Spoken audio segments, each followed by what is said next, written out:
I want to be proud and loud about it. So if you've been thinking about coming out, give it a go.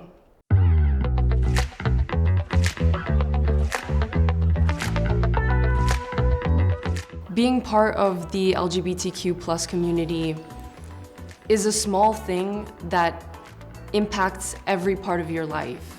It shapes the way you view the world and how you connect with other people and how you feel about yourself.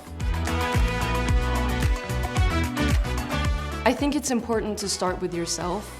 So loving yourself and accepting yourself, and then working your way out through the people that you love is so important, because education and spreading awareness is how I would like to give back.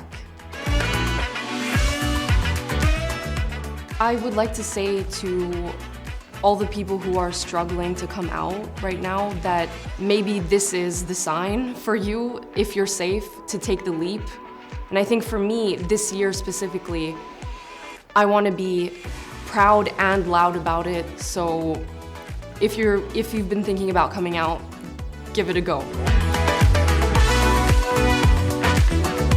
Equality from the heart, to me, is a reminder that at the bottom line, we're all just human beings. We all have the same heart and we all have the same intrinsic value.